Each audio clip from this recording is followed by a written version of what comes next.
Good morning, everyone. Good afternoon. Bonjour tout le monde, bonsoir, où que vous soyez.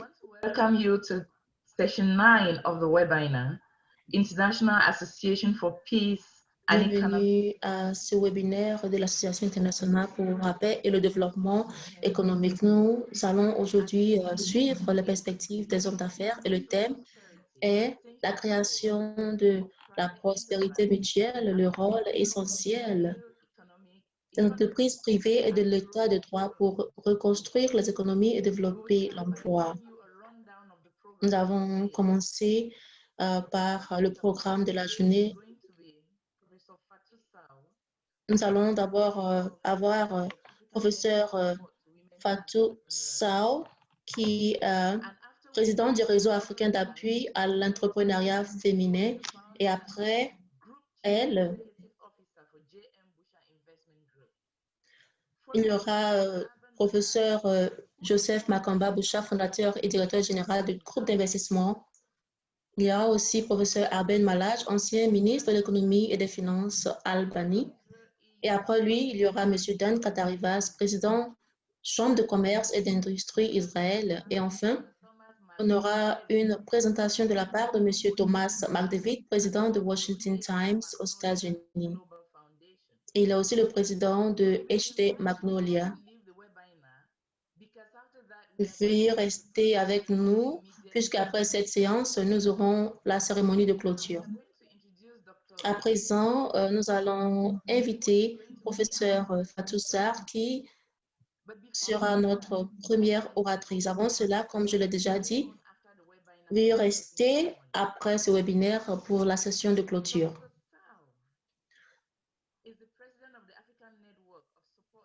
Le professeur Fatou Sarr est la présidente du réseau africain d'appui à l'entrepreneuriat féminin. Elle est aussi maître de conférence à l'IFAN, l'Université Cheikh Anta Diop de Dakar, où elle dirige le laboratoire de recherche scientifique et de genre qu'elle a créé en 2004. Le professeur Sarr est également expert en matière de genre auprès de l'ONU pour la formation, l'évaluation et le développement de programmes sur le genre dans 15 pays africains. Elle est chevalier de l'Ordre national du Lion. Elle a été nominée en 2008 par FAWE en tant qu'éducatrice de premier plan, un titre décerné à seulement 10 femmes éducatrices qui contribuent à la promotion de l'éducation en Afrique. À présent, accueillons professeur Sarr du Sénégal. Bonjour, bonsoir.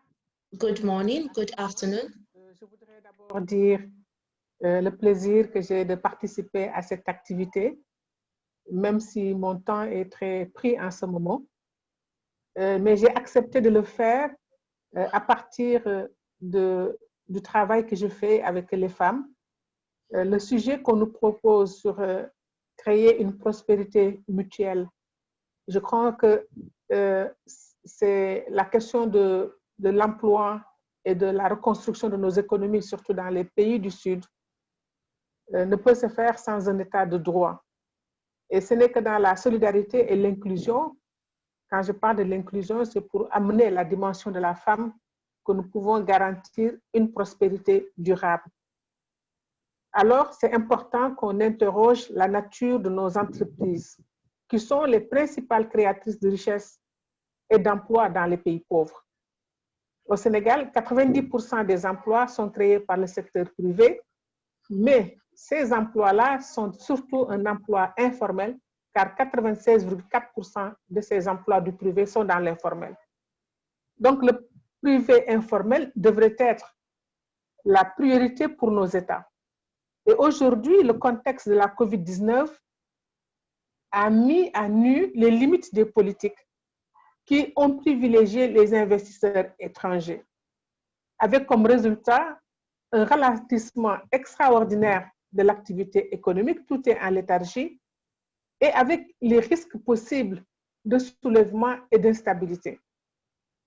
Et dans ce contexte, les entreprises qui m'intéressent sont celles dites informelles, parce que comme vous l'avez dit dans la présentation, je dirige une organisation de femmes relevant du secteur informel. Elles sont dans la production agricole, la transformation des produits alimentaires, la restauration, la confection, la coiffure, le commerce, l'artisanat et les services. Donc, c'est ça l'économie réelle dans nos pays. Et avec la COVID-19, la plupart des activités sont au ralenti et beaucoup ont fermé leur entreprise. Les microcrédits, ou plutôt les micro-entreprises, parce que c'est de cela qu'il s'agit en ce qui me concerne, sont confrontés à des problèmes qui ont pour nom la législation inappropriée, ça nous renvoie donc à la question du droit, la concurrence déloyale, le difficile accès au financement, la corruption et le faible accès aux technologies. En ce qui concerne la législation, le droit actuel ne protège pas assez les femmes entrepreneurs.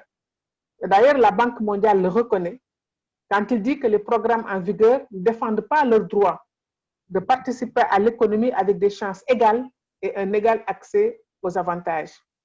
Les femmes se heurtent à des obstacles en termes donc d'accès de l'emploi dans le secteur privé et elles sont aussi difficilement accès au marché public de l'État. Au Sénégal, on nous dit que 15% sont destinés aux femmes, mais en réalité, à cause des critères et des modalités, les femmes n'y sont pas. Et la corruption est là, ça en lien avec la corruption qui impacte négativement le secteur privé dans tous nos pays, mais davantage les femmes. Et j'ai eu l'expérience aussi dans mon travail avec les autres pays en RDC, de me rendre compte que les femmes, avec leurs petites unités de production, 75% de leurs bénéfices allaient entre les mains des agents qui les captaient parce qu'elles étaient en train de payer des pots de vin. Et dans de telles conditions, l'entreprise ne peut pas grandir. Les femmes font face à une concurrence déloyale. Les produits et la créativité des femmes n'est pas protégée. Et là, il faut interroger les règles internationales de propriété intellectuelle. Les femmes sont ingénieuses dans la confection, dans la création de l'art, mais quand elles vont vendre leurs produits aux États-Unis, elles se retrouvent face à la concurrence asiatique qui copie les modèles et qui les remet sur le marché et sans aucune possibilité de rentrer dans leurs droits. Évidemment, elles n'ont pas aussi accès au financement adéquat et c'est pourquoi elles sont essentiellement dans le microcrédit avec très peu de chances de voir leur entreprise grandir. Donc, les analyses et beaucoup d'études nous ont montré que l'avenir de l'Afrique dépend essentiellement de la place de l'entreprise, mais aussi de la place qui sera faite aux femmes. Car il y a un lien entre les inégalités de genre et la croissance économique, ce qu'ont démontré de nombreuses études faites par des institutions les plus crédibles. Je citerai parmi eux l'hebdomadaire britannique The Economist, qui a publié un texte en 2006 pour dire que les clés de la croissance économique, c'est entre les mains des femmes. Le McKinsey Global Institute, aussi en 2013, a expliqué que l'égalité homme-femme génère un gain direct pour la croissance. Quant à l'OCDE, c'est en 2015 qui nous montre que la croissance dépend aussi des femmes. Et ils ont montré que si on diminue l'écart entre les hommes et les femmes en termes de taux d'activité, cela va aboutir à une hausse du taux de croissance du PIB par habitant de 0,3 points. Et aussi, si l'hypothèse de convergence totale est appliquée d'ici 2030, on va arriver à 0,6 points. Donc, ça veut dire que si autant de femmes que d'hommes travaillaient ou montaient leurs entreprises, pour l'OCDE, la France gagnerait 0,4% de croissance annuelle supplémentaire, et soit 9,4% sur 20 ans.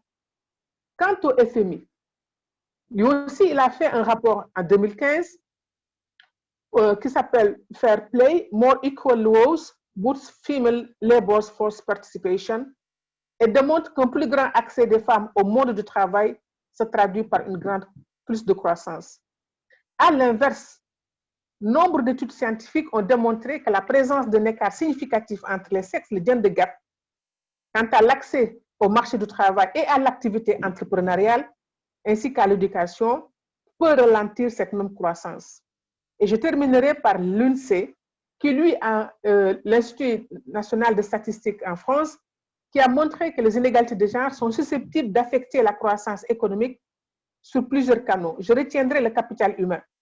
Le faible investissement dans le capital humain des femmes restreint le potentiel de croissance de l'économie. les facteurs de production, si des barrières empêchent les femmes de travailler dans certains secteurs ou certaines professions, alors les facteurs ne sont pas alloués vers les meilleurs usages productifs. Parce que les femmes n'ont pas toujours accès sur le plan mécanique, quand elles sont dans l'agriculture, elles n'ont pas les facteurs de production qui leur permettent de booster leur activité. La question de l'épargne.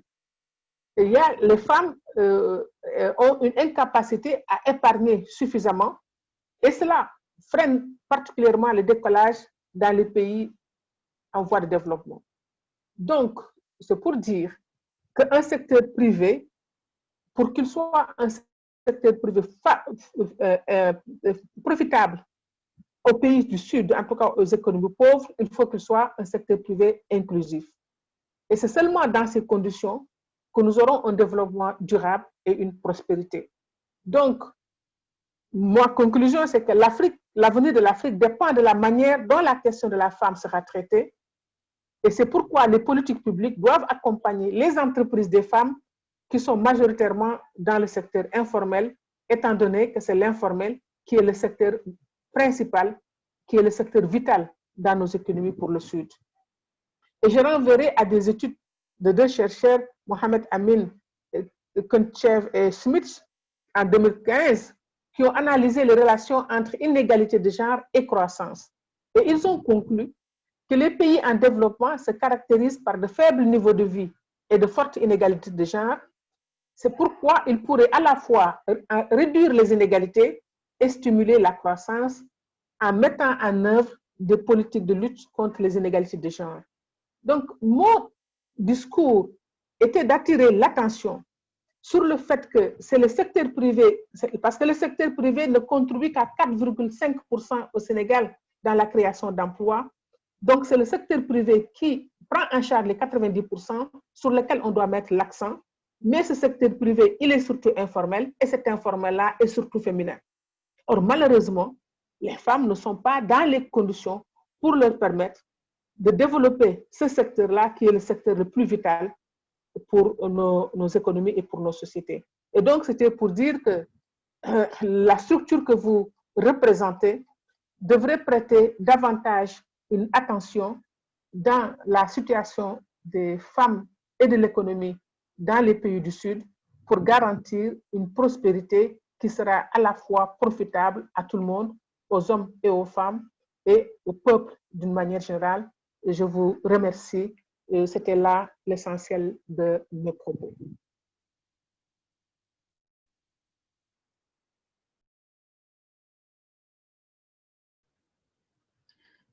Thank you very much, Professor. Professor, merci beaucoup, professeur. Puisque vous devez partir maintenant, est-ce que je pourrais vous demander une question avant votre départ? La question est la suivante.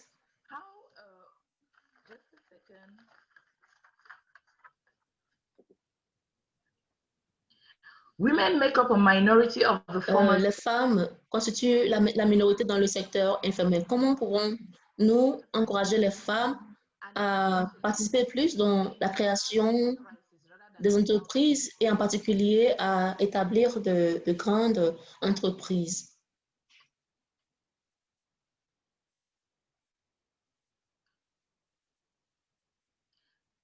Please, can you unmute yourself? OK. Vous me posez la question de savoir, le cas de fait, c'est que les femmes constituent la minorité dans le secteur privé. C'est vrai que dans le secteur privé formel, effectivement, elles sont à peu près 18% chez moi. Alors, elles sont une large majorité dans le secteur informel. La question, c'est de les aider à aller davantage vers la formalisation. C'est ça, et comment pouvoir assumer cette progression-là. C'est toutes les contraintes que j'ai soulevées dans mon discours qui les empêchent d'aller vers cette formalisation-là. Et on les réduit à rester dans le micro-unité. D'ailleurs, quand je regarde les finances publiques de mon pays, le plan Sénégal émergent, comme on dit dans beaucoup de différents pays, les plans Sénégal émergents, l'essentiel du financement des femmes, c'est dans la microfinance. On ne les met pas dans l'agrobusiness, on ne les met pas dans les grandes unités de production. Il leur faut évidemment aussi travailler sur l'éducation de ces femmes. La question de la formation, c'est deux questions clés. C'est la formation, c'est l'accès aux technologies et c'est le financement. Mais surtout, les lois sont discriminatoires. On ne l'examine pas assez, mais parfois, c'est la loi discriminatoire qui est, à mon avis, le facteur premier sur lequel on ne se penche pas, puisque le regard politique est un regard masculin. Les gens ne font pas attention à ces questions-là. Mais je pense qu'il y a un énorme travail à faire du point de vue des législations. Comme je vous le dis, quand on parle de propriété intellectuelle, le petit travail des femmes n'est pas considéré comme peut-être de la création ou de la production, mais pourtant c'est cela qu'on va copier pour le remettre sur le marché global et national. Et j'espère que j'ai répondu correctement à votre question. Sinon, si ce n'est pas clair, vous pouvez toujours la reformuler. Thank you very much, Professor. You show really deep insight into the business Merci world. Merci beaucoup, professeur Sao. Vous avez donné une très belle une explication. Merci. En dessous de votre écran, il y a l'interprétation. Vous pouvez cliquer la langue que vous voulez. Nous allons maintenant à notre deuxième orateur, Monsieur Joseph Makomba Boucha. Il est le fondateur et directeur général du groupe d'investissement JM Boucha au Zimbabwe. Joseph Makomba Boucha a étudié à l'université de Witwatersrand à Johannesburg, en Afrique du Sud, a obtenu 4 diplômes, un diplôme et 7 certificats de professionnels en finances mathématiques. Entre 1994 et 2000, M. Boucha a travaillé pour HSBC Securities, Standard et Corporate Merchant Bank et Netcore. En 2000, il a fondé le groupe d'investissement JM Boucha. M. Boucha est le président du Freezim Congress, un parti politique du Zimbabwe. Il est également le fondateur de l'ONG JM Boucha, 54 races pour la paix et l'unité en Afrique. Accueillons à présent M. Joseph Boucha. Can you unmute yourself, please? Thank you very much. Thank you.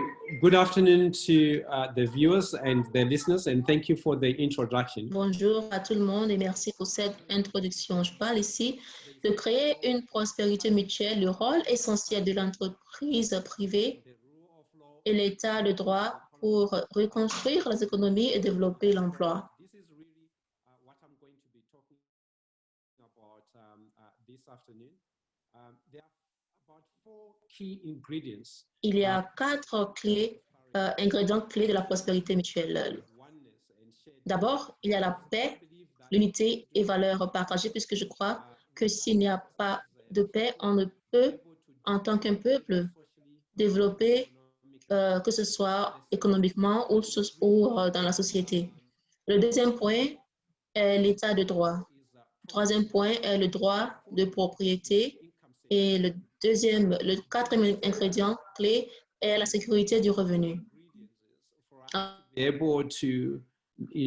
Qui peuvent nous aider à créer une société équitable et aussi une société de prospérité mutuelle. Alors, qu'est-ce que la prospérité mutuelle?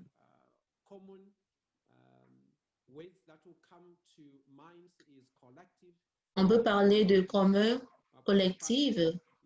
Quand on parle de prospérité mutuelle, on parle de comment, en tant qu'un peuple, on peut bénéficier de quelque chose.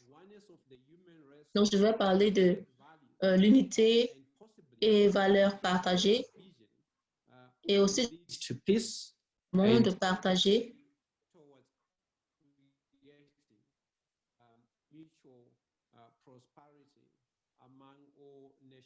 L'unicité de la race humaine avec des valeurs partagées et peut-être une vision du monde partagé conduira à la paix et conduira à la création d'une prospérité mutuelle. En termes de l'état de droit, on peut dire que la plus grande loi est la loi de l'humanité. Je crois aussi, comme je l'ai dit, que la plus grande loi est la loi de l'humanité. Si on est capable d'apprécier et de respecter la diversité de la race humaine, le monde deviendra une meilleure place pour tout le monde. On ne doit pas toujours parler de l'inclusion ou de classe, puisqu'on comprend que dans la diversité, il y a de la prospérité et dans cette même diversité, on peut accomplir assez de choses. Malheureusement, en raison de l'égoïsme humain et la cupidité, par exemple, all these laws were enacted or developed charia, pour contrôler la propension de l'humanité à l'autodestruction. Alors, je crois que ce qui est important ici et que je veux partager est cette unité et l'humanité. Il n'y a aucune loi qui est plus grande que cette loi de l'humanité. Et si on venait à peut-être respecter ces 4 ingrédients clés que j'ai mentionnés, comment vivre dans vision, the rule of law, which is l'état de droit qui est applicable à tout le monde.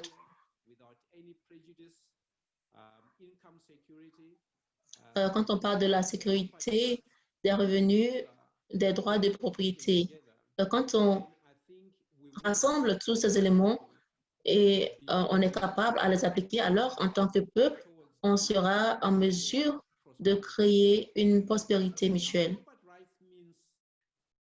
Undisputed ownership. Quand on parle de droit de propriété, on parle de la prospérité partagée et une prospérité qui ne mène pas au manque pour certaines personnes.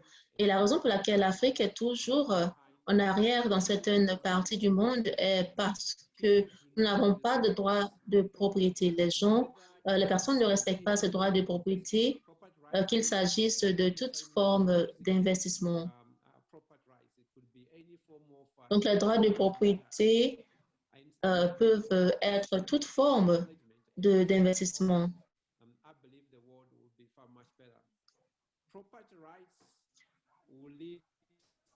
Les droits de propriété vont nous donner sécurité de revenus et après cela, on aura toujours la sécurité de revenus et plusieurs autres bénéfices.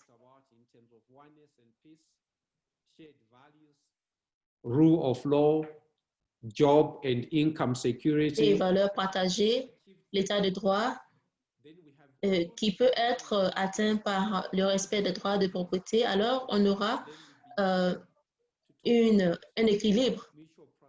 Et puis, on pourra parler d'une prospérité mutuelle.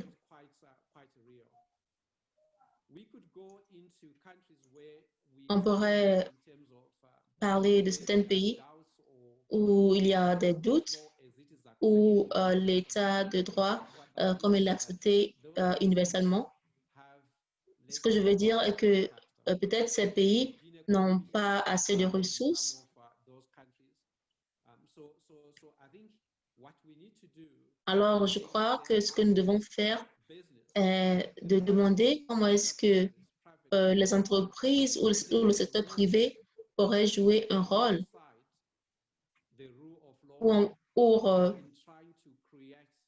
jouer un rôle en termes de l'état de droit afin de créer une meilleure société et reconstruire nos économies. Ces économies qui ont été détruites au fil du temps à travers plusieurs moyens. Par exemple, la guerre civile. Et cette année 2020, il est vraiment émerveillant de constater l'impact du COVID-19, de la pandémie du COVID-19 sur les économies dans le monde entier. Quand on constate que tout s'arrête, quand les enfants ne vont plus à l'école, quand les affaires ne marchent plus comme avant, alors cela a vraiment changé la face de la Terre. Et on constate qu'en Afrique aussi, il y a plusieurs endroits où il n'y a pas attend school via e-learning, et les enfants ne sont pas en mesure d'apprendre à travers les outils en ligne. with their studies. This again has created a massive disparity Tout ceci a mené à une disparité entre les pauvres et les riches en termes d'accès à une éducation de qualité. À mon avis, les affaires, les entreprises et le secteur privé devraient être en mesure de fournir des opportunités équitables aux Teams, platforms like Zoom have come to try and equalize that, but still, we still have challenges with access to those, whether through data or any other. Comme je l'ai dit tantôt, nous avons cette question, ce problème d'accès à plusieurs plateformes. Financial security. I believe private enterprises are the foundation. Je crois que les entreprises privées sont cette base à travers laquelle les économies, les très grandes économies sont construites. Nous avons vu des pays qui ont private enterprises, countries that respect property rights, countries that respect human rights, des pays qui respectent les droits de l'homme,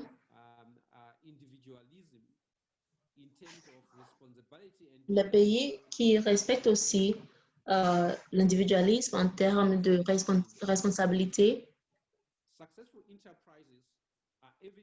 Donc, les entreprises ou les affaires réussies sont évidentes et démontrent cette innovation et le respect de droits de propriété. Alors, mesdames et messieurs,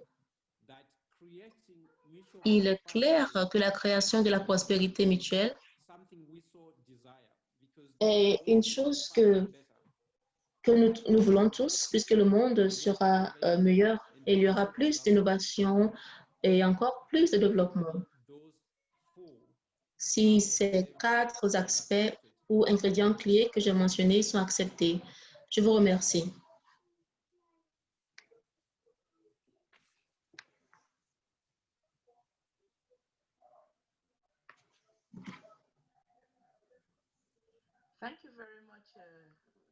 Merci beaucoup, Monsieur Bouchard, pour votre présentation. À présent, on aimerait vous rappeler qu'en bas de votre écran, il y a les outils d'interprétation. Alors, nous allons maintenant introduire notre orateur prochain, le professeur Aben Malaj.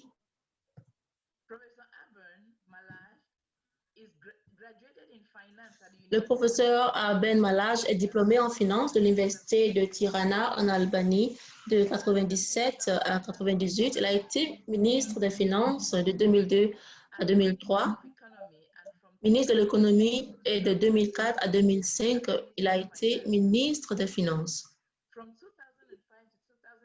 De 2005 à 2006, il a fréquenté le Harvard Kennedy School au MRCBG, se concentrant sur la recherche sur l'intégration européenne des Balkans occidentaux. Le professeur Malaj est actuellement président de l'Institut pour la politique publique et la bonne gouvernance et vice-recteur de l'Université e-Campus pour les pays des Balkans occidentaux. Vous êtes le bienvenu.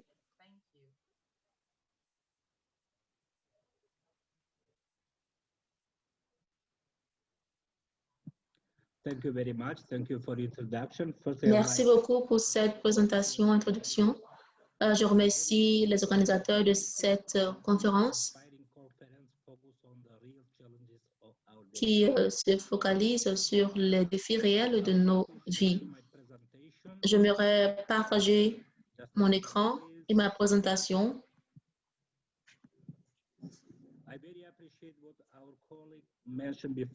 J'apprécie ce que l'orateur précédent a dit par rapport à la relation entre la prospérité mutuelle et les affaires, et la paix plutôt.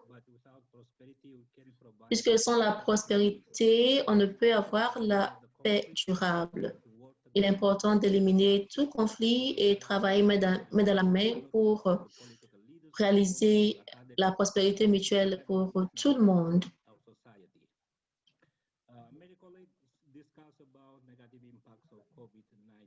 Nous avons aussi parlé des impacts négatifs de COVID-19 et nous savons tous l'impact sur les économies basé sur les incertitudes. On constate aussi l'impact sur les économies du monde entier.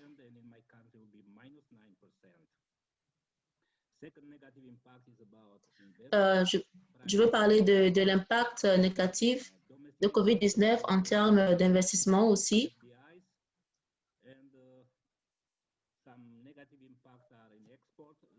Et aussi, il y a des impacts négatifs en termes d'export aussi.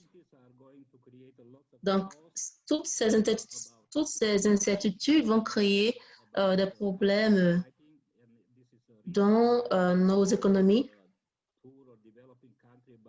et surtout pour les pays en développement.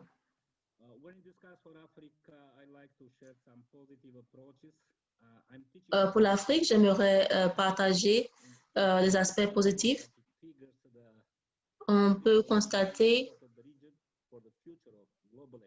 le rôle dans le futur de l'économie mondiale.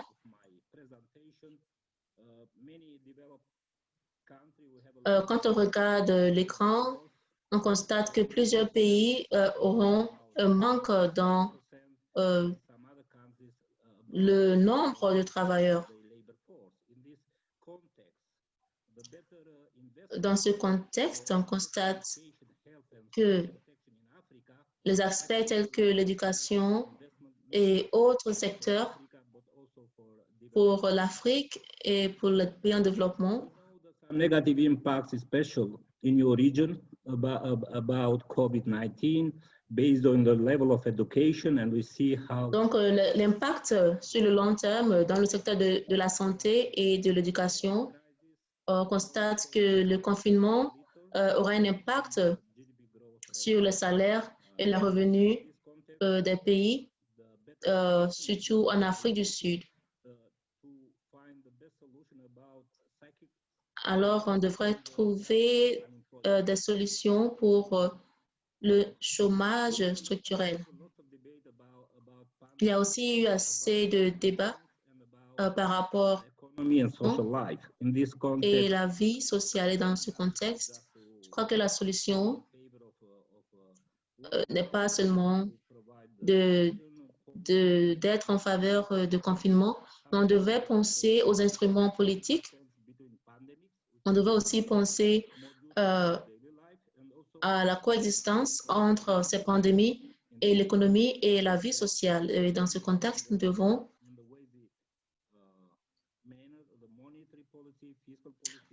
aussi penser aux politiques monétaires, aux politiques. About impact of COVID-19 on business, figures are. Alors, l'impact de cette pandémie sur les affaires. En tant qu'hommes politiques, nous devons prendre une approche positive. Et je crois que la meilleure solution est d'essayer de réduire l'impact négatif de COVID-19 sur le monde des affaires.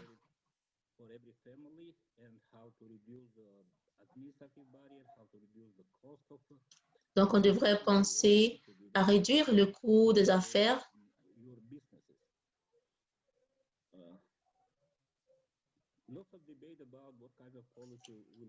Il y a aussi eu assez de débats sur le type de politique que nous devons adopter. Donc, on constate qu'il y a plusieurs priorités. Par exemple, fournir de l'emploi aux chômeurs, puisque plusieurs personnes ont perdu leur emploi en raison de cette crise COVID-19. Deuxièmement, on devrait aussi fournir les moyens financiers aux personnes et aussi soutenir les pauvres. Il ne suffit pas seulement de parler de soutien financier, mais on devait aussi penser à fournir ces apports pour l'économie sur le long terme. Il y a aussi l'aspect de la protection sociale. On constate que le pourcentage des pays qui n'ont pas de protection sociale et les chiffres par région.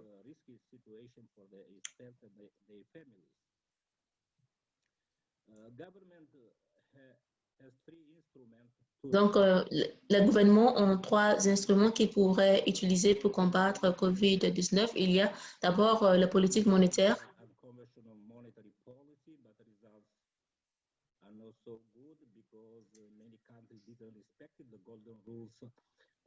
Puisque plusieurs pays ont des problèmes dans leurs finances publiques. Je crois qu'il est important de se protéger quand les temps sont bons. Donc, en termes de politique fiscale, nous devons pouvoir soutenir la croissance économique.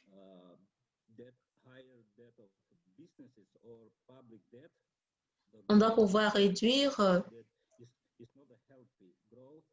les problèmes auxquels les entreprises font face.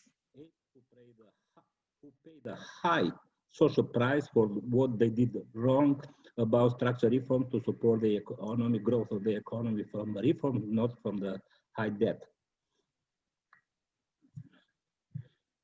It's not easy debate between academics also. Il y a aussi ce débat entre le chômage cyclical et le chômage structurel.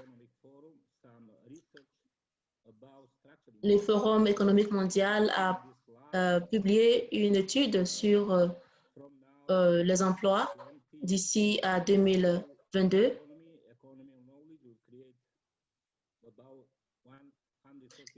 Et cette étude a dit que cette nouvelle économie va créer 133 millions d'emplois.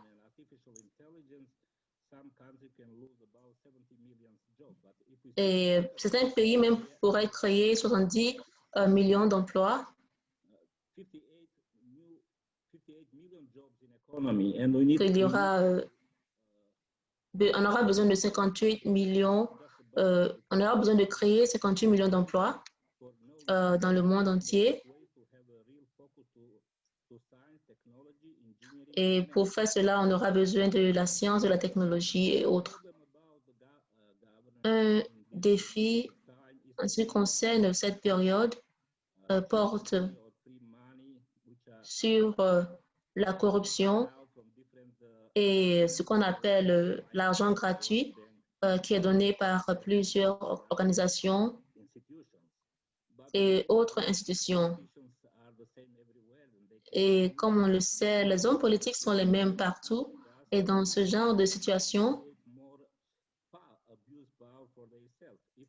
ils préfèrent de profiter et quand on constate, quand on regarde cette étude publiée par le AMF, on constate qu'il y a plusieurs défis dans ce domaine. Alors voici la corruption.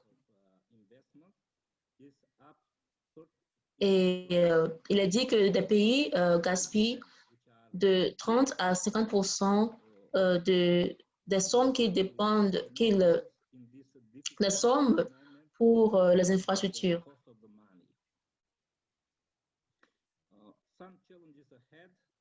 Alors, les défis dans le futur, il y a l'aspect de la crédibilité publique, les réformes sur la lutte contre la corruption devrait être une priorité pour les pauvres et les pays en développement. Puisqu'il est souvent difficile pour le gouvernement d'avoir des réformes adéquates. Deuxièmement, le secteur privé, on constate qu'un facteur clé pour réduire les coûts de COVID-19 est de relancer nos économies.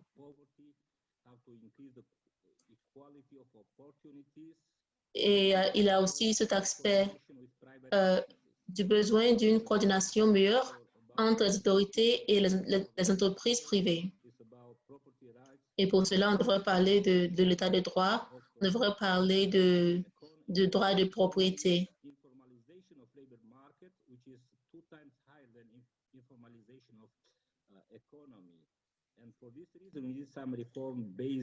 Et donc, on a besoin des réformes qui sont basées sur une meilleure combinaison de plusieurs facteurs. Par exemple, le gouvernement utilise certains moyens comme l'arrogance ou des projets à moyen terme.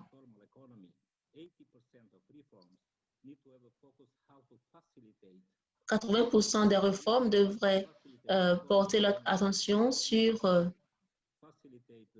la facilitation de marché d'emploi. Donc, on a appris des leçons de cette crise financière en 2008 et on a appris qu'on devait utiliser les politiques monétaires de manière intelligente afin de créer de la croissance pour nos économies. Present in our region, but also in Western Balkan countries, is about economic and political environment. Especially, we have some political crises. Il y a aussi cet aspect de l'environnement politique et économique qui sont en train d'accroître les incertitudes et l'instabilité. Pour faire cela, on aura besoin d'assurer la prospérité mutuelle. Donc, on devrait prendre des réformes structurelles afin de promouvoir une économie plus compétitive et qui sont plus efficaces que ces politiques monétaires. Et en dernier lieu, j'aimerais aussi parler de nos académiciens et des hommes politiques. Je dois dire que nous devons être des êtres humains afin de pouvoir créer des changements dans nos pays.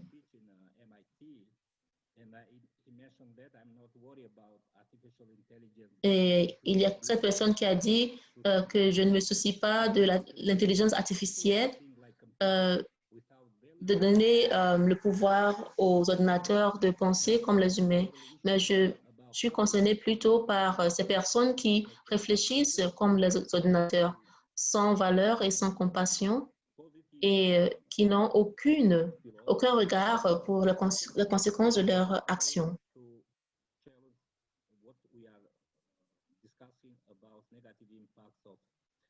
Donc, voilà ce dont nous avons besoin pour guider cette réflexion sur l'impact de COVID-19 sur les entreprises privées et des défis tels que le chômage et l'impact de COVID-19 sur nos économies et comment relancer nos économies. Et on parle aussi des coûts budgétaires.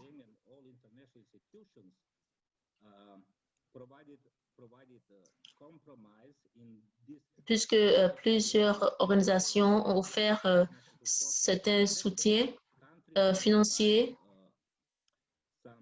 pendant cette période de crise.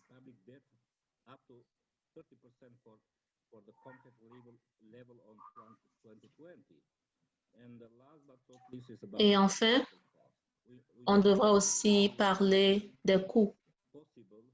On devrait savoir ce qu'on doit faire pour réduire la tension politique, étant donné cette crise auquel nous faisons face.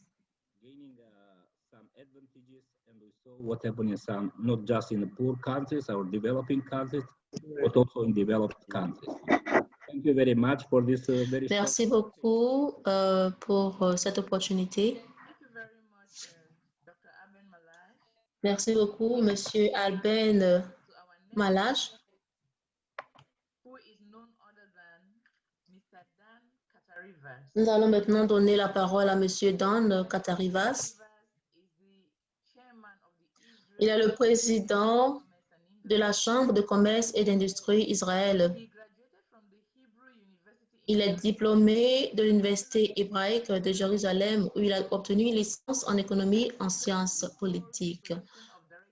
Monsieur Dan Katarivas occupe actuellement le poste de directeur général du commerce extérieur et des relations internationales à l'Association des fabricants d'Israël et est responsable des relations internationales à la Fédération des organisations économiques israéliennes.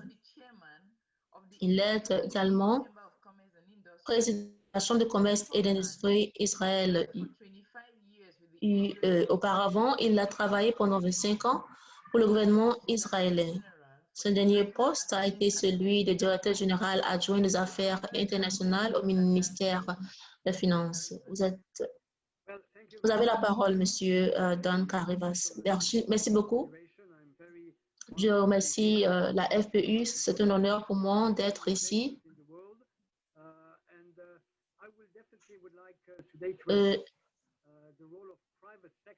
J'aimerais parler du rôle du secteur privé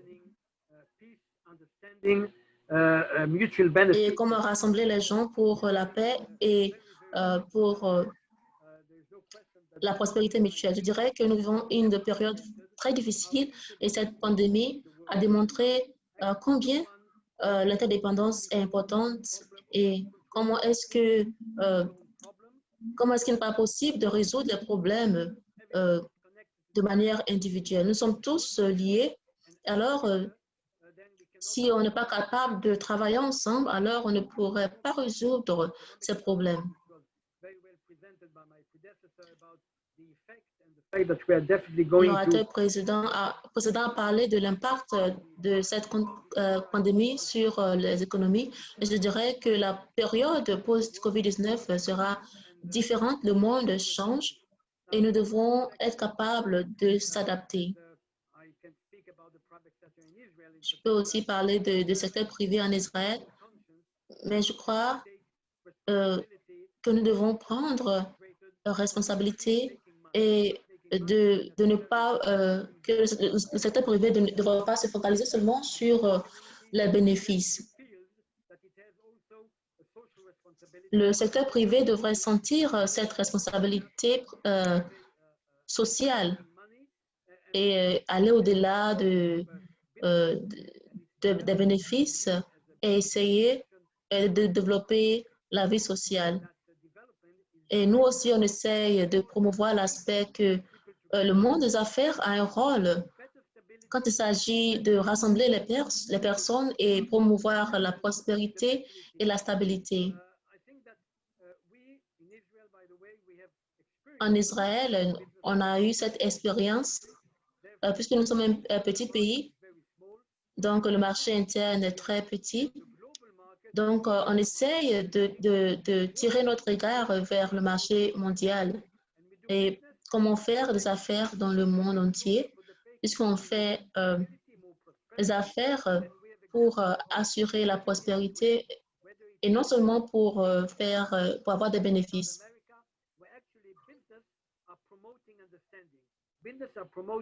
Donc, partout dans le monde, les affaires sont en train de promouvoir la compréhension et comment pouvoir comprendre les autres. Et à travers les affaires, il est possible de créer la coopération et des situations gagnant-gagnant. Je crois que l'Europe, avec tout ce qui se passe, a démontré après la Deuxième Guerre mondiale qu'il est possible de créer la stabilité et la prospérité en utilisant les économies. L'exemple de l'Union européenne est un très bon exemple. Quand on prend l'économie comme un pilier pour promouvoir la paix et la prospérité. Il est vrai que les pays ont des problèmes, mais le fait que les leaders ou les dirigeants utilisent l'économie comme un aspect de coopération est un exemple pour plusieurs autres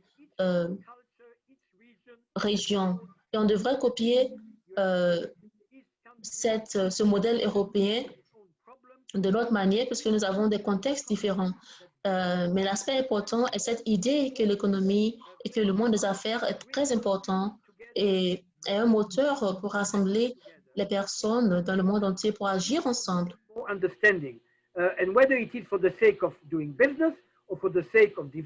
Et voilà ce que nous devons promouvoir pour le développement. Je sais qu'il y a assez de suspicions quand on parle de coopération, puisque certaines personnes pensent à l'exploitation et autres, mais je crois que le monde des affaires a changé ou est en train de changer. Et on constate qu'il y a plus de coopération et plus d'organisations qui viennent avec un message différent. Puisque ces agences savent qu'ils ont besoin de coopération. Quand ils viennent dans les pays en développement, ça pourrait être une situation gagnant-gagnant et il est important de pouvoir créer des bénéfices des deux côtés. Par exemple, il y a la technologie qui est envoyée vers l'Afrique. Je crois qu'il est important d'essayer de voir comment on peut utiliser l'économie et la technologie pour créer la paix et la prospérité. Comme vous le savez, en Israël, on avance vers le développement en raison de la technologie. Nous n'avons pas assez de ressources naturelles, mais nous avons les ressources humaines. En fin de compte, ce sont les personnes qui changent la donne. Alors, si on est capable de travailler ensemble, je crois qu'on aura de meilleurs résultats et on pourrait créer la prospérité, la paix et la compréhension. Alors, en Israël, on a le problème de l'eau et on a créé assez de technologies pour gérer cette affaire. Et maintenant, les agences de notre pays qui vont partout dans le monde, non seulement pour pour avoir des bénéfices, mais aussi aider aux personnes, aider les autres pays à développer leurs propres ressources naturelles, qu'il s'agisse dans le domaine de l'agriculture et autres. Comme vous le savez, on a eu l'occasion d'avoir des personnes qui ont développé des technologies dans le secteur de l'agriculture.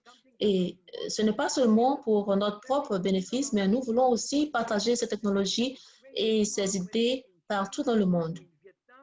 Que ce soit en Chine, en Afrique ou en Amérique du Sud, où les affaires, où le monde des affaires apporte la prospérité. Et je crois que la suspicion quand on parle du monde des affaires devrait diminuer. Et nous devons avoir moins de suspicion puisque cela nous aide à collaborer avec les autres. Quand il y a un partenariat entre des personnes qui veulent faire des affaires, cela pourrait apporter plus de prospérité et plus de compréhension. Je crois que le monde des affaires avance graduellement dans cette lancée. On essaie de développer de meilleures façons de faire les affaires et comment le monde des affaires peut s'aligner aux ODD. Et je crois que toutes ces idées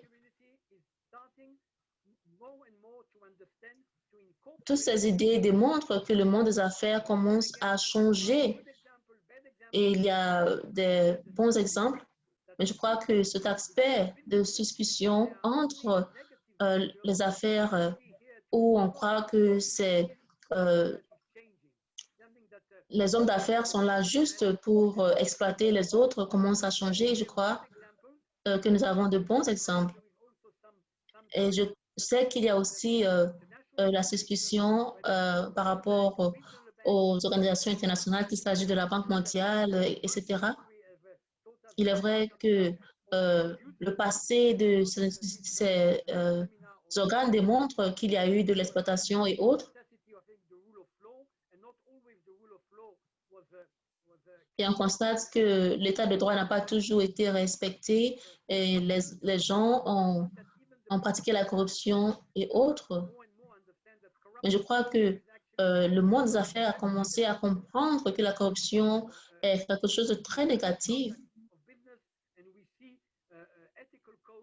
Et on commence à avoir aussi des codes éthiques qui sont introduits dans les pratiques du secteur privé et d'organisations internationales. Et il est vrai que tout ne fonctionne pas très bien à présent, mais nous avançons graduellement dans la bonne direction. Il y a aussi cet aspect de la pandémie de coronavirus qui nous appelle à aller dans cette bonne direction, puisque nous devons collaborer. Nous n'avons pas la solution par nous-mêmes. On pourra avoir la solution et combattre cette pandémie à travers la coopération.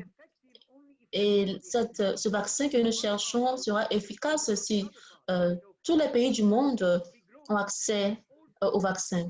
Alors la solution devrait être globale. On ne peut s'ignorer les uns les autres. Alors je crois que cet aspect économique dans la construction de paix est très important. En Israël, peut-être vous avez appris que nous essayons d'établir des relations économiques avec plusieurs autres pays.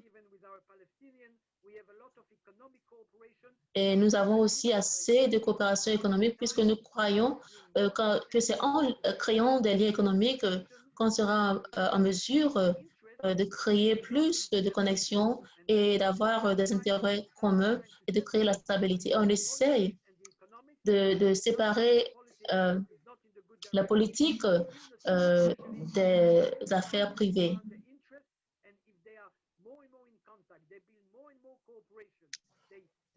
Alors, quand les entreprises ont une collaboration concrète, il y aura plus de prospérité, puisque tout le monde pourra profiter de cette situation.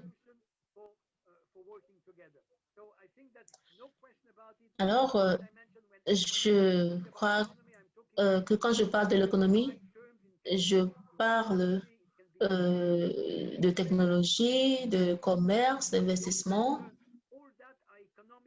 Et tout ce que j'ai mentionné sont les aspects économiques. Et si les entreprises travaillent ensemble, et il y aura la prospérité mutuelle. Et on devrait s'assurer que les fruits de cette prospérité ou de ces affaires sont équitables.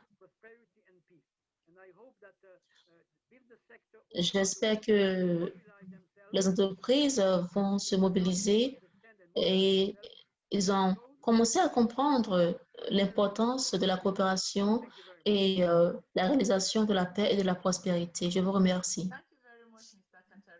Merci, Merci beaucoup, Monsieur M. Katarrikas, pour votre présentation. Nous avons noté que le monde des affaires et l'économie sont importants pour bâtir la paix. À présent, nous allons introduire notre orateur suivant.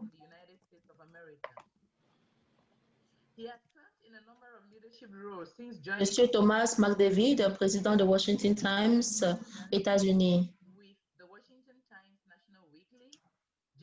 Monsieur Thomas McDavid est président du Washington Times. Il a occupé plusieurs postes de direction depuis qu'il a rejoint le Times en 1994, notamment celui de directeur commercial de National Weekly. Il a aussi directeur de marketing.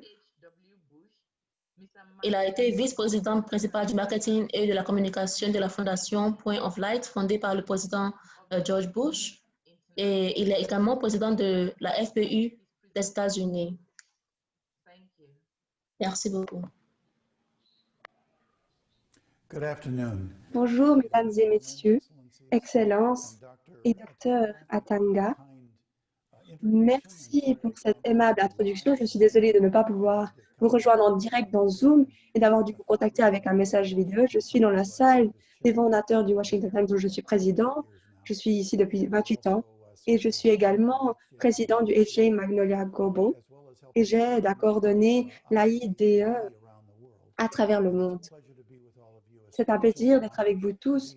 Surtout, je suis honorée de faire partie d'un panel avec Joseph Boucha, qui est devenu un de mes héros. Boucha, et les courses que vous courez dans toute l'Afrique et la belle vision que j'ai vue. Et j'ai vu cette promesse que vous avez dite, être complètement unifié en cœur, avec cela, l'âme, en âme et en esprit, en action. L'AIDE est un nouvel investissement sous l'égide de la FPU. Elle a été fondée en février 2020 à Séoul, en Corée, à la demande du Dr. Hak Ja-han Moon. C'est une action stratégique et brillante que beaucoup d'entre nous attendaient pour rassembler les meilleurs esprits et professionnels, les plus brillants du domaine des affaires, de l'économie, de l'investissement et de l'entrepreneuriat. Le sommet a rassemblé plus de 5000 délégués qui se sont réunis sous les thèmes fondamentaux de l'interdépendance, de la prospérité mutuelle et des valeurs universellement partagées. Nous avons signé une résolution à ce moment-là avec 500 personnes qui étaient présentes pour la conférence du domaine des affaires qui comprenait des gens comme Jim Rogers, Neil Bush, qui est le fils de George H.W. Bush, ancien président des États-Unis. Il est le président de la fondation Points of Light qui aide à encourager le volontariat en entreprise. Nous avons eu des gens comme professeur Bill Heineke, un auteur célèbre de l'Université de Columbia, un des principaux experts en investissement à valeur sociale. C'était une conférence incroyable. Nous avons pu construire des réseaux dans le monde. Et ce qui tend à cette conférence aujourd'hui, un point de la résolution, était que nous affirmons notre conviction que les chefs d'entreprise ont l'opportunité et la responsabilité de travailler en collaboration avec d'autres secteurs de la société pour rendre le monde meilleur, relever les défis les plus importants et aussi promouvoir un monde de paix, de prospérité mutuelle à long terme et de développement véritablement durable. Ce que nous faisons est important. Nous construisons ce réseau dans le monde entier. Nous prévoyons que nous soyons des milliers de personnes prochainement. Basé sur ces principes, nous cherchons à construire un réseau de leaders d'opinion du domaine des affaires, des gouvernements, de l'économie, déterminés à stimuler le développement économique en vue d'établir un environnement mondial d'interdépendance et de prospérité mutuelle. Nous faisons cela de 3 manières. Premièrement, par le développement professionnel et le leadership éclairé. Nous voulons fournir le meilleur contenu qui puisse inspirer et motiver les jeunes entrepreneurs et les personnes expérimentées, comme beaucoup d'entre vous, à assumer le rôle du business et la question de l'objectif de l'économie, le but de la richesse et que nos entreprises puissent mener à une différence dans notre société, en particulier en travaillant entre le secteur public et privé avec les autres domaines de la société avec lesquels la FPU s'investit, tels que les représentants officiels, les chefs religieux, les universitaires, les femmes et la jeunesse. Nous pensons qu'il est temps pour une synergie internationale, une grande stratégie qui mène à un réveil mondial pour établir une harmonie entre nous. Le développement du leadership est donc le premier point. Deuxièmement, il nous faut bâtir une communauté et un réseau. En nous réunissant, nous pouvons stimuler la réflexion, apprendre les uns des autres, faire des affaires les uns avec les autres et créer une communauté, un réseau qui n'est pas seulement en Afrique, ni en Europe, en Asie ou les États-Unis ou le Canada, mais partout dans le monde, dans tous les pays. Des gens comme vous qui perçoivent la valeur que la vie, qui est bien plus que ce qu'on voit matériellement, que nous sommes responsables pour les générations futures et que nous devons percer et aller de l'avant à cette heure. J'adore la façon dont le Dr. Hak Ja-han Moon s'exprime lorsqu'elle prend la parole devant des membres du Congrès, des parlementaires. Les problèmes dans le monde sont si complexes que les efforts humains uniquement ne sont pas parvenus à les résoudre, en particulier avec la crise du COVID-19 et les crises politiques et sécuritaires et les problèmes économiques auxquels nous sommes tous confrontés. Elle a appelé les gens à penser différemment. Nous ne pouvons pas résoudre ces problèmes uniquement avec la force humaine. Nous devons réaliser qu'il existe un créateur. C'est un changement de mentalité. Vous savez à quel point l'état d'esprit est important dans le business. Et c'est pourquoi j'aime travailler avec elle et cette organisation. Donc, le développement du leadership, la mise en place d'un réseau dynamique et finalement se tourner vers la société pour résoudre les problèmes les plus complexes et le faire de manière à ce que les gens du domaine des affaires s'investissent de manière innovante, avec responsabilité, imagination et en travaillant avec différents domaines. C'est pour cette raison que nous voulons vous inviter à travailler avec notre grand leadership en Afrique. Mon ami de longue date, le révérend Cathy Whitney, le président de la FPU, et le révérend Bakary Kamara, que vous allez bientôt entendre. Mais aussi Dr. Michael Balcom, qui est basé à Londres et qui travaille ensemble entre l'Europe et l'Afrique. C'est une équipe de personnes fabuleuses, Jacques Marion, le Dr. Otska et toutes les autres personnes qui sont impliquées dans cette organisation.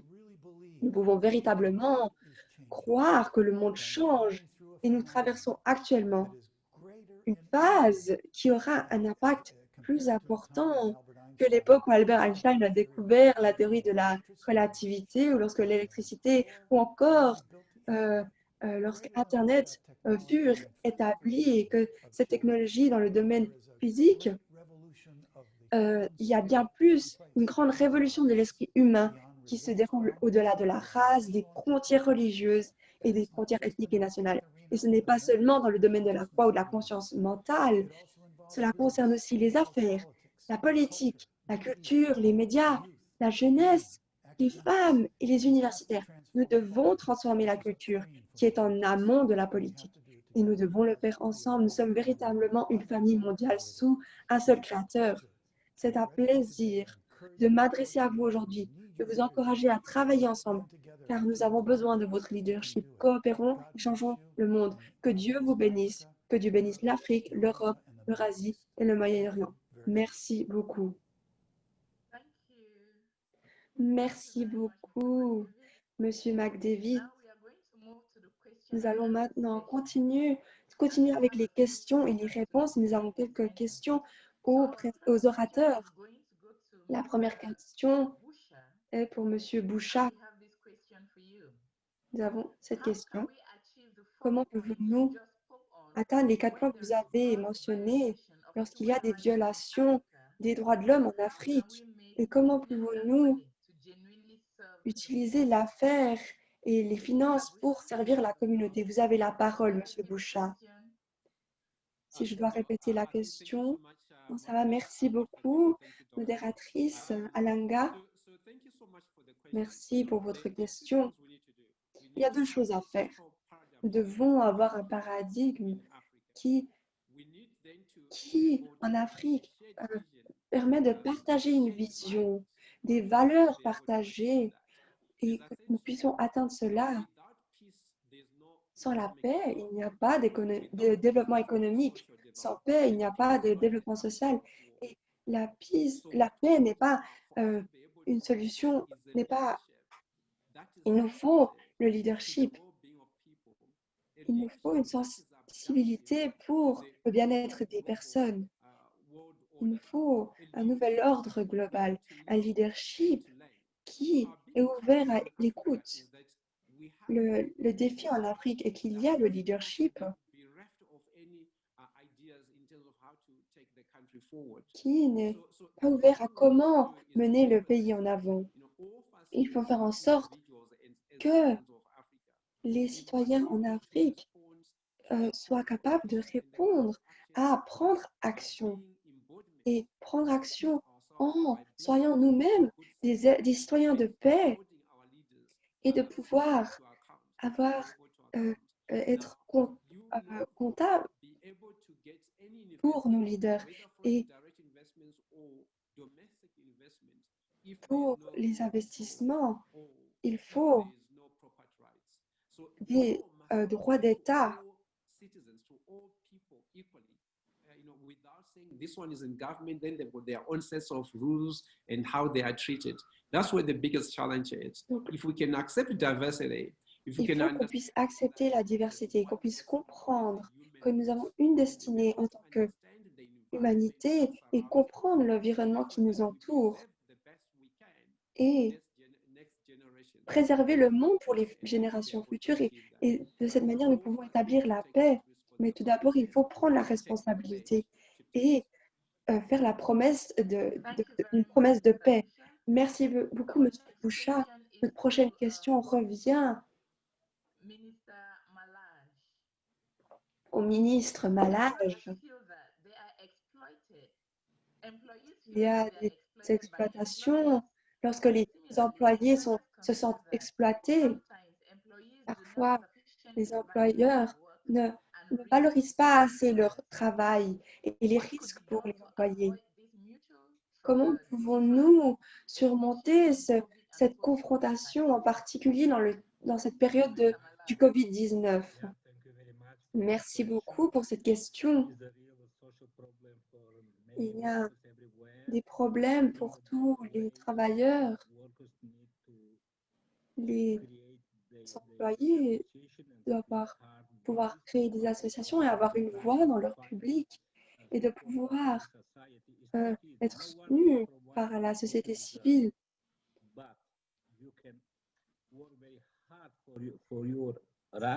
Vous travaillez très dur pour nos droits de manière démocratique et de trouver du soutien dans les réseaux sociaux et dans les médias. Et pour les hommes d'affaires, il y a certaines personnes des hommes d'affaires qui sont des modèles, de créer une durabilité pour l'entreprise. Il faut pouvoir trouver la manière durable de pouvoir montrer de l'appréciation pour ce que les employés font. Je voudrais partager une idée que si on cherche des partenaires, si on cherche des valeurs, tout d'abord l'intelligence, d'abord de l'énergie, de l'enthousiasme et aussi de l'intégrité. Il me conseille si nos partenaires n'ont pas de l'intégrité, ils peuvent mal utiliser les autres. Et donc, il faut cette intégrité pour le succès. Merci beaucoup.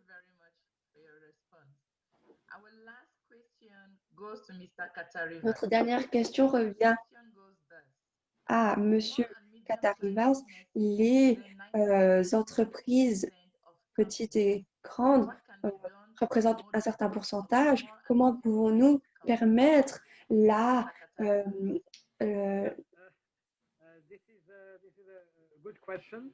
renforcement de cette entreprise? Beaucoup d'entreprises commencent en étant petites et donc il y a de l'espoir car toutes les grandes entreprises se sont développées. Et la chose que je pense qui est importante et que je vois autour de moi est que l'éducation et la technologie et le bon management sont des choses importantes. Et toute petite entreprise doit travailler dur pour essayer d'être à l'avant au niveau des technologies, savoir ce qui se passe dans son environnement, dans son domaine.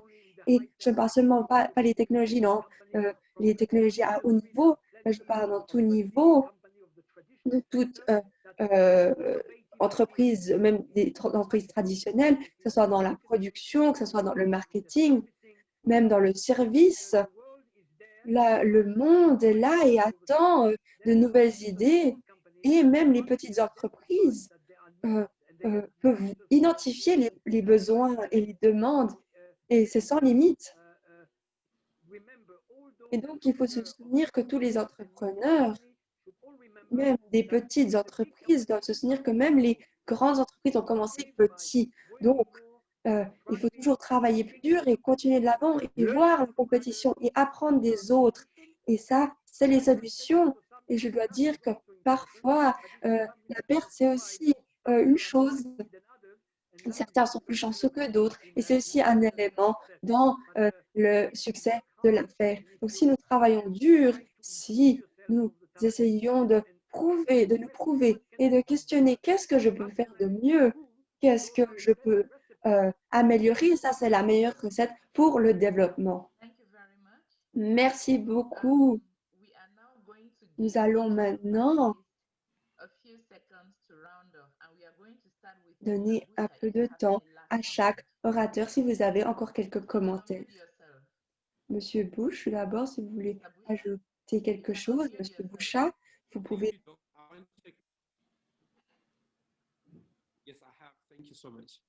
Merci beaucoup.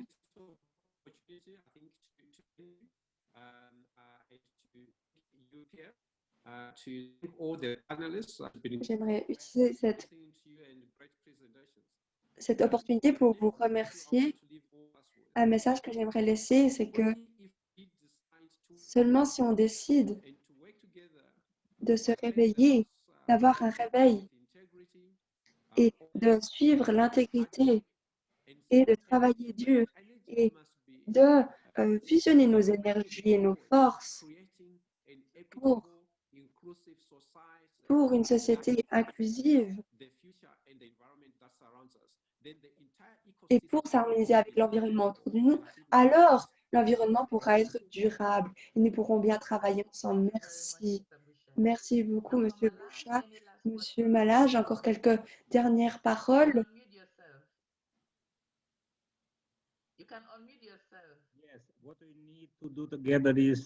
Que nous devons faire ensemble, c'est de promouvoir une approche positive, car ce n'est pas seulement à une personne de travailler ou un seul pays, mais c'est un défi mondial et c'est une responsabilité mondiale.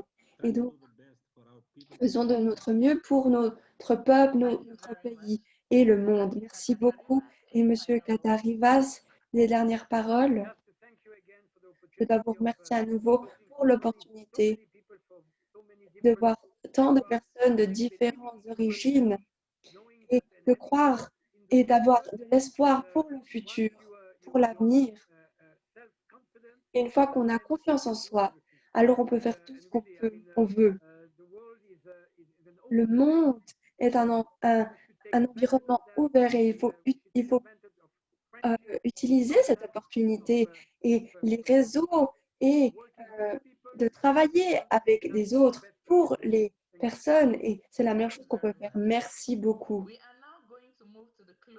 Nous allons maintenant continuer avec la cérémonie de clôture et cette session sera modérée par Maria Nazarova. Elle est la secrétaire générale de la FPU Russie, Fédération de Russie, diplômée en psychologie et en travail social de l'Université pédagogique de l'État de l'Oural. Elle a travaillé dans diverses organisations affiliées à la FPU aux États-Unis et au Japon. Elle est actuellement secrétaire générale de la FPU Russie. Bienvenue, Madame Nazarova. Vous pouvez allumer votre micro, s'il vous plaît. Merci beaucoup, Madame Atanga. Ce fut une session extraordinaire de l'Association internationale pour la paix et le développement économique. Je vous remercie.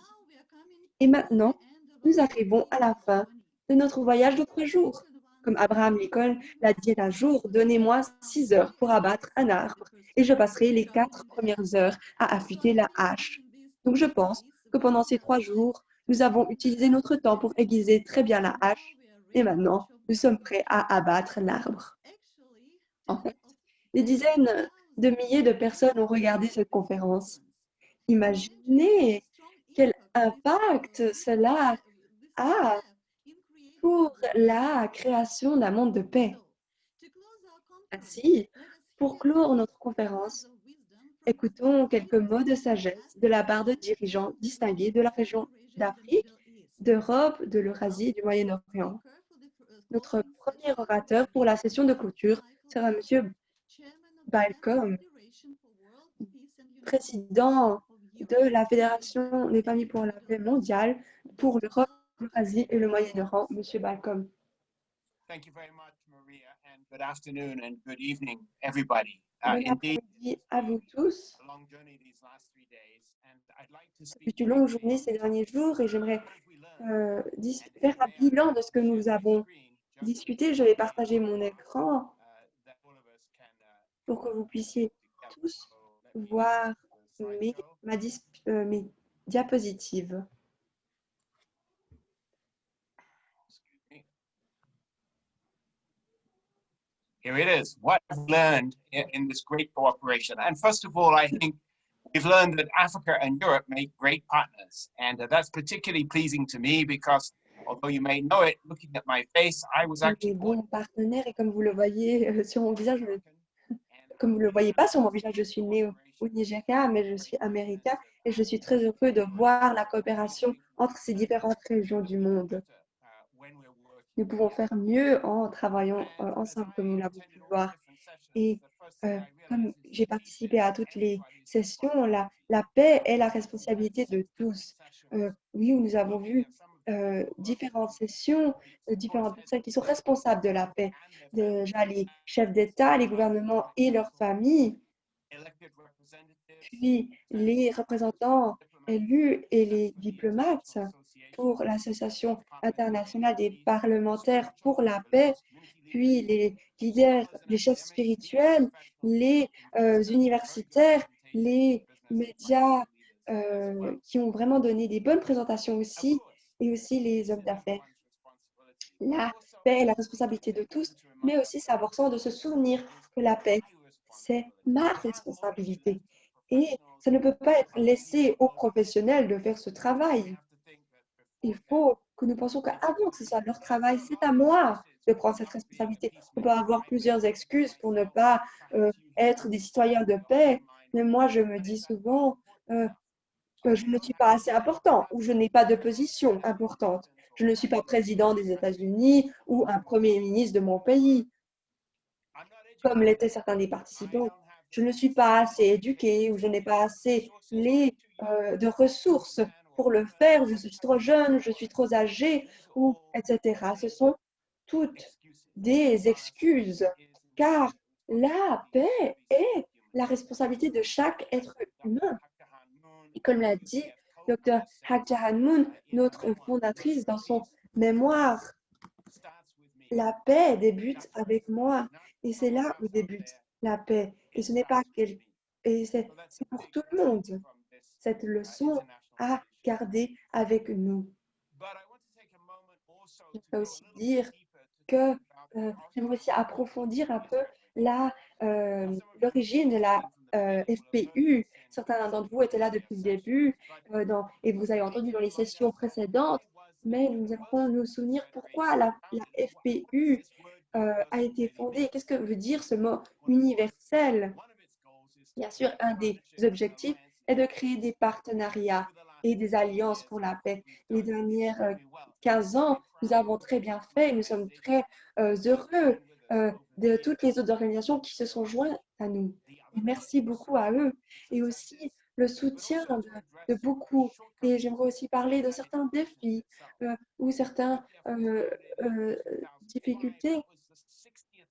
En 2005, nous avons établi la FPU et en 2005, il y a eu la discussion au sein de l'ONU par rapport à qu'est-ce que l'ONU peut faire pour être de nouveau sur la bonne voie et établir la paix. Et un autre but de la FPU est de soutenir les projets pour la paix, comme par exemple le sommet mondial ou la route pour la paix, qui sont des initiatives, des projets pour la paix, et de pouvoir connecter un jour tout le monde entier à travers des autoroutes de paix. Et la FPU a aussi des points plus intérieurs, de pouvoir promouvoir la famille pour établir la paix. Beaucoup de gens sont d'accord que sans la paix au sein de la famille, au sein du couple, il est impossible de pouvoir établir la paix à l'extérieur de la famille. Et aussi, les fondateurs de la FPU ont mentionné constamment que les limitations de l'effort humain et de la capacité de l'être humain, il faut prendre en compte ces limites. Peu importe la foi d'une personne, la solution pour la paix ne vient pas seulement d'un effort humain. Et pour terminer, j'aimerais encore parler d'un message du révérend Sun Myung Moon qu'il a donné en 2005, le 12 septembre, au centre Lincoln. Un ami d'entre moi était aussi là à l'époque et j'aimerais partager quelques mots. Il a dit, je vous laisse le choix. Il ne peut avoir de perfection dans l'ignorance. Le message du ciel que je vous transmets aujourd'hui est à la fois une bénédiction et un avertissement pour cette génération. Je prendrai l'initiative d'établir de vraies familles, de vraies sociétés, de vraies nations et le vrai royaume du monde pacifique et idéal. Voulez-vous vous joindre à moi alors que je m'élève et que je gagne en force conformément à la fortune céleste? Allez-vous vous joindre à moi? Ou resterez-vous captifs derrière les mêmes vieux murs, tous l'œuvre du diable, le mur de votre religion, le mur de votre culture, le mur de votre nationalité et le mur de votre race, et passez le reste de votre temps sur terre dans l'agonie et le regret? On dit en Angleterre que ce sont des morts de bataille. Ou resterez-vous captifs derrière les mêmes vieux murs, tous l'œuvre du diable? Le ciel vous appelle à être les sages dirigeants qui remettront en place ce monde du mal et établiront un nouveau ciel et une nouvelle terre, une nouvelle culture et un royaume idéal. Être des leaders sages et surmonter le mal et ne pas avoir peur du monde dans lequel nous vivons, mais pouvoir voir le besoin d'un changement. Et je pense que c'est exactement ce que nous faisons dans cette conférence internationale. Nous avons surmonté les barrières linguistiques et nationales et nous avons mis ensemble nos forces pour devenir des citoyens pacifiques au nom des fondateurs. Here in Europe, to our colleagues in Africa and beyond, I want to say thank you very much. Let's Au nom de tous les organisateurs, je dis merci. UPF has many programs and projects. Some of the latest speakers will talk of them. But we need you. We need to all work together to build God. Ne nous arrêtons pas, travaillons ensemble et allons de l'avant. Je vous remercie tous. Merci, Dr. Balcom, pour vos paroles encourageantes. Je vais maintenant inviter M. Jacques Marion, le président de la FPU en Europe, en Eurasie et au Moyen-Orient, qui va présenter la résolution de la conférence. Monsieur Marion. Thank you very much for your attendance. Chers participants, chers panélistes, je vous remercie pour votre participation.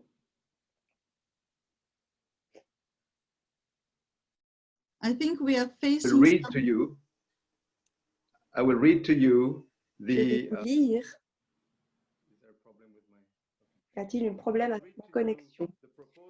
Je vais vous lire la proposition et la recommandation qui a été faite et qui sera mise sur notre site web et vous pourrez ajouter vos commentaires. Une part de la résolution. Nous faisons ici le bilan des principales recommandations soumises à l'examen de notre réseau mondial de la FPU ainsi que par les gouvernements, les ONG, les organisations confessionnelles et les peuples du monde. Ces recommandations ont été avancées par les différentes régions de la FPU qui ont convoqué les sessions de la ALC 2020 et par les associations de la FPU. CISP, nous proposons la formation de 3 comités de travail pour la région de l'Asie-Pacifique, les Amériques et pour l'Afrique, Europe, Moyen-Orient, afin de soutenir et de cultiver des partenariats avec des institutions multilatérales, dont les Nations Unies, en l'honneur de son 75e anniversaire. AIPP, l'Association internationale des parlementaires pour la paix. Nous proposons la formation d'un comité de travail de parlementaires pour promouvoir la mise en place d'un système de communication mondial qui agira comme un système d'alerte rapide pour les pandémies et pour présenter des résolutions permettant une voix unifiée des parlementaires pour la paix. AIPDP, l'Association internationale des premières dames pour la paix, nous proposons la formation d'un comité de travail sur l'éducation pour améliorer la qualité de vie de tous. AIPD, l'Association internationale pour la paix et le développement, nous proposons la formation d'un comité de travail interconfessionnel de l'AIPD, composé de sages qui servent de conseillers et de médiateurs dans les lieux de conflits, de troubles sociaux et de catastrophes humanitaires. AIMP, l'Association internationale des médias pour la paix, nous proposons la mise en place d'un comité de travail de l'AIMP dédié à la création de standards d'excellence et d'un code d'éthique pour les journalistes, éditeurs et influenceurs des médias sociaux, des réseaux sociaux aussi. AIIP, l'Association internationale des intellectuels pour la paix, nous proposons la formation d'un comité de travail AIIP pour explorer les moyens d'appliquer les principes d'interdépendance, de prospérité mutuelle et de valeurs universelles à des problèmes critiques spécifiques affectant notre monde. AIDE, finalement, nous avons juste eu maintenant nos sessions, l'Association internationale pour la paix et le développement économique. Nous proposons la mise en place d'un comité de travail AIDE de chefs d'entreprise dans chacune des grandes régions pour identifier les opportunités de commerce, d'investissement et de services pour améliorer la qualité de vie de toutes les populations. Finalement, AIJEP, qui est l'Association internationale des jeunes et des étudiants pour la paix, nous proposons le développement d'un programme éducatif. Donc, cette session a eu lieu uniquement dans la région de l'Asie et non dans notre session ici en Europe et au Moyen-Orient et en Afrique. Et il a été dit qu'il se dédie au développement moral et social des jeunes à travers un programme éducatif AIJEP. Nous demandons que ces propositions soient sérieusement prises en considération, y compris les commentaires et les suggestions. Nous souhaitons conclure par des paroles de gratitude au Dr. Hakaran Moon, cofondatrice de la Fédération pour la paix universelle, et nous exprimons nos félicitations à la Fédération pour la paix universelle à l'occasion de son 15e anniversaire. Ceci sont les recommandations pour la résolution et nous le mettrons en ligne sur le site web de la FPU et nous sommes ouverts à des commentaires et des propositions. Je vous remercie, Monsieur Marion. Nous arrivons plus proche à la fin de notre programme. J'aimerais inviter Monsieur Otsuka, le président pour la Fédération des familles en Europe et au Moyen-Orient. Vous avez la parole. Merci, Maria. Excellence, dignitaires, chers participants, chers amis. Merci beaucoup d'avoir participé à l'ILC 2020. Cette conférence en ligne se termine maintenant avec un grand succès. Nous avons pu réaliser bien plus que prévu au cours des 3 derniers jours. C'est vraiment génial. Au nom de la FPU pour l'Europe et le Moyen-Orient, permettez-moi de vous exprimer mes sincères remerciements pour votre coopération. En regardant ces 3 derniers jours, j'ai été impressionnée par le travail incroyable de la FPU Afrique et tout le travail qui a été fait. Et merci beaucoup, en particulier à Dr. Kathy Rigney et le staff de la FPU. Je tiens aussi à adresser mes remerciements au président de l'Europe, le Dr. Mike Balcom, et au président de l'Afrique, Dr. Bakary Camara. This ILC was very well organized with all your support. Cette ILC a été magnifiquement organisée grâce à votre soutien. Merci. Enfin, je voudrais remercier tout le personnel et les personnes qui ont travaillé pour le succès de cette conférence ILC 2020. J'apprécie profondément. J'espère vous revoir tout bientôt lors des prochaines conférences dans l'avenir. Merci beaucoup à toutes et à tous. À bientôt. Merci, Dr. Otsuka. À la fin de notre conférence, j'aimerais inviter Madame Rigny, qui est en charge de la FPU en Afrique. Madame Rigny, vous avez la parole. Merci beaucoup. Excellence, chef d'État, parlementaires, première dame, chefs religieux, académiciens, hommes d'affaires, vous êtes tous remerciés pour votre participation durant ces 3 jours de conférence. Chers participants et ambassadeurs de paix du monde entier, des régions de l'Europe, de l'Eurasie et de l'Afrique et du Moyen-Orient. C'est un honneur pour moi de pouvoir de conclure cette conférence virtuelle ALC 2020 et de remercier chacun d'entre vous pour votre participation active. Premièrement, j'aimerais mettre en avant le groupe de la Fédération des familles pour la paix mondiale et l'unification autour de l'Afrique. Monsieur Camara s'est vraiment investi pour les projets pour la paix en Afrique et il nous a réunis et a vraiment mis en avant tous les projets qui ont été initiés par Dr. Hajar Moon. Et cela a débuté avec les 10 projets de l'Afrique céleste, nommés comme tels. Et ce fut un projet initié par Dr. Hajar Moon pour apporter le succès que l'Afrique va apporter et que l'Afrique deviendra un continent lumineux et qu'il va resplendir à travers le monde et apporter une nouvelle ère dans le monde.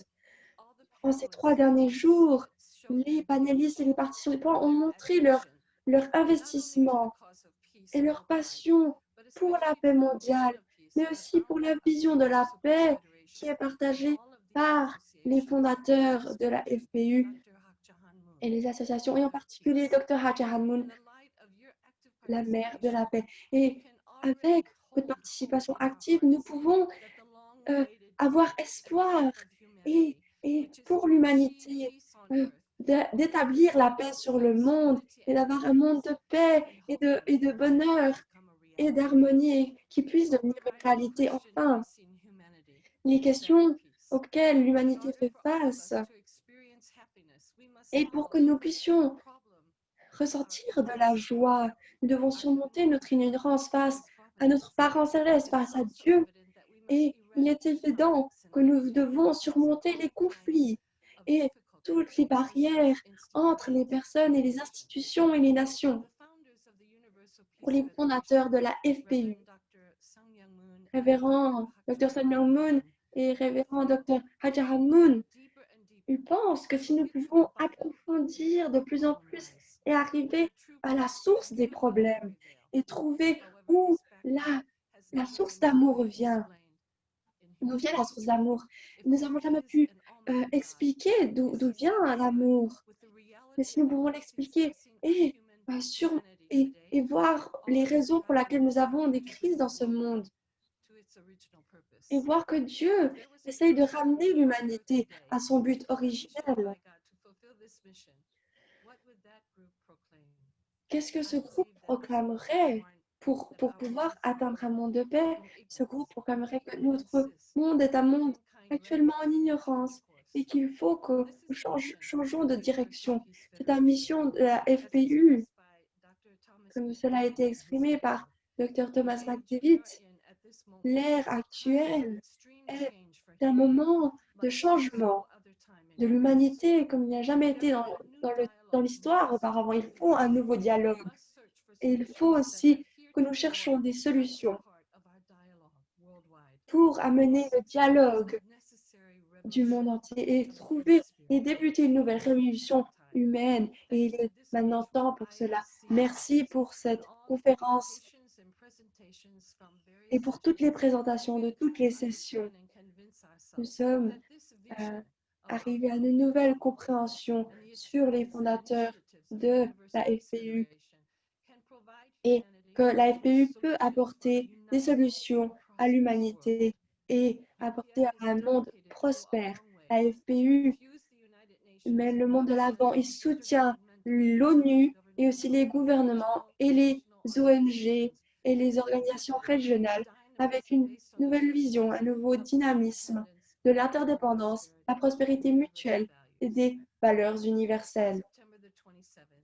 Septembre 27, il y aura un webinaire énorme, un rallye pour la paix et l'espoir, et un discours sera donné par Dr. Hajar Hanmoud, qu'on appelle la mère de paix, et il sera présenté dans différentes radios et télévisions et sera diffusé dans le monde entier. Et je vous encourage à participer à cet événement important où le dialogue de cette nouvelle ère, où nous faisons face à des défis, de pouvoir les surmonter. Et nous devons tous devenir des membres actifs de cette famille mondiale et de participer aux discussions importantes qui peuvent changer notre monde. Il est temps de mettre en avant un emphase sur le spirituel et de voir que nous sommes une famille humaine unie en Dieu. Que Dieu vous bénisse et merci pour votre participation. Et je remercie en particulier mon collègue, Dr. Otsuka, qui a travaillé avec moi en Afrique et a partagé cette vision d'une Afrique céleste. Je vous remercie infiniment. Merci, Madame Rigny. Notre conférence arrive à son terme et conjointement, nous ouvrons la porte à un nouveau niveau de développement pour la Fédération pour la paix universelle. 15 ans, ce n'est que le début. Je voudrais demander à tous les coordinateurs des associations de la FPU et au personnel de la conférence d'apparaître à l'écran. Passons en mode galerie pour que nous ayons la chance de voir tous ceux qui ont travaillé si dur pour préparer cette conférence. Nous sommes très heureux d'avoir passé ces 3 jours avec vous. Alors, sourions tous aux participants. Sourions et faisons signe et nous pouvons dire bonjour et merci à tous pour votre travail et pour tout ce que vous avez fait durant cette période. Ce fut vraiment une grande conférence importante. Merci à tous. Et j'espère que nous avons pu faire assez de photos que nous pourrons partager avec tous. Et merci à tous pour cette conférence inspirante et incroyable. Nous pouvons encore écouter un peu de musique. Et sinon, nous pouvons imaginer la musique dans nos cœurs. Merci. Et cette conférence prend maintenant fin. À bientôt.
thank you, little angels, for this great performance at the end of our conference. So thank you, everyone, and see you soon.